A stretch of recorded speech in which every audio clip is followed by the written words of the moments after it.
Hi there, people. My name's Alan Kennedy of Smith Kennedy Chartered Accountants. I also run a firm called Time, Team and Money Limited, which provides business coaching to the Oxfordshire and Gloucestershire business community. I thought I'd start today with just a comment about COVID-19 and the current crisis. I don't know how you're feeling about it at the moment, but those clients I've spoken to this morning are generally scared rigid. They just don't know which way to turn and what to do.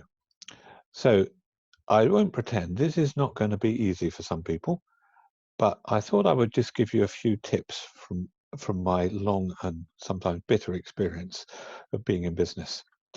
So to do that, I'm going to share my screen. Okay, lovely. And then let's pull up PowerPoint.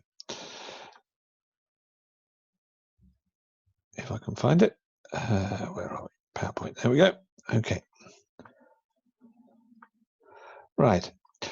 I'm regrettably old enough to have been in business in the 1991 recession. That recession was pretty awful. It's probably not going to be as awful. It's probably not as awful as this current one's going to be, but we can learn some lessons from it. And these are what we learned at the time. First of all, the tour industry completely collapsed. People suddenly decided to go abroad, and no one was going on holiday in England. The pound was such a rate that it was very attractive to go to Europe, Spain and Portugal, and they had Sun and Torquay didn't. I remember once going to see a client down in Torquay, and I was in practice in Devon at the time. And he said to me, when I purchased this house, it was worth £500,000. Now, in today's terms, that's probably about £1 million.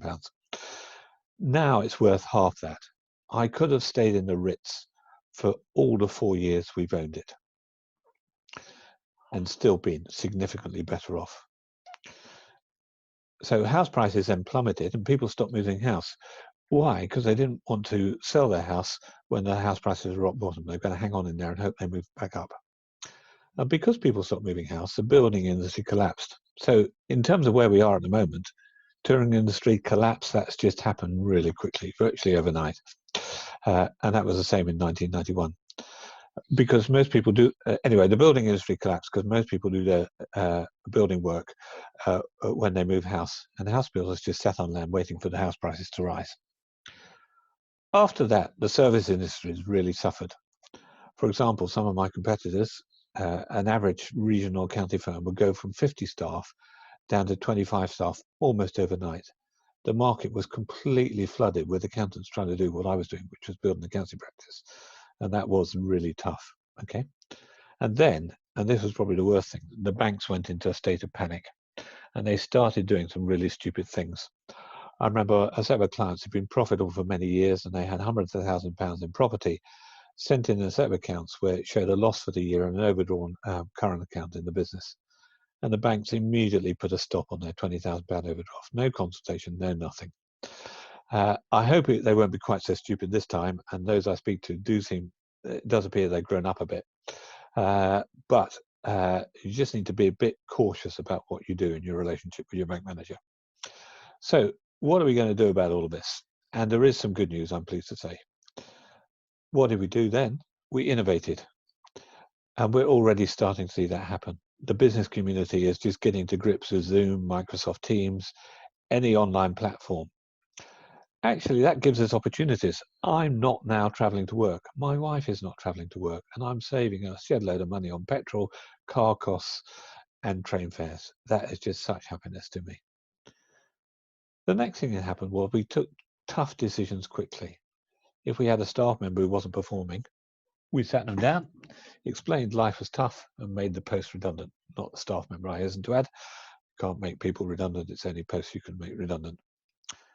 We exploited opportunities. In the 1991 recession, there was some seriously good opportunities. I built my first accounting practice, and in today's terms, I took it to £250,000 worth of turnover in the recession. How? Because some of the older firms really suffered when slow to change, and we were able to go in and undercut them. And lastly, we had a plan. And if that's one tip I could give you today, it's have a plan. However bad that is, have a plan. I remember when I used to work in insolvency and you get people coming through the door, they were just completely burnt out, didn't know which way to turn. And the only thing that we could do for them, which really helped them, was to plan the way out of the mess. Sometimes that plan was to say to the HMRC, I'm terribly sorry, I can't pay you. And then teach them to use that famous chat-up line, which bit of no money don't you understand?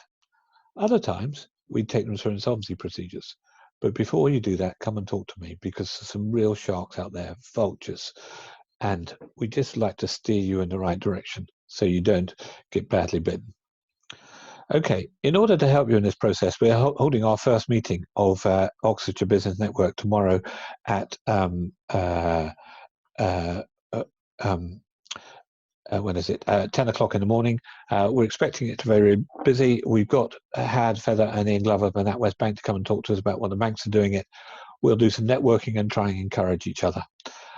I'm mindful of the old BNI slogan, give us gain, and that's the culture we're going to have. We're going to look after each other and get through this crisis. Thank you very much for listening to me. I do wish you well, and if you want quick phone calls, I'm very happy to take them. It's getting a bit hectic today as people ring me up, but we'll do our best to fit you in. Thank you very much. Okay, now I'm going to try and close this meeting. Yeah, stop share. There we go, and end meeting.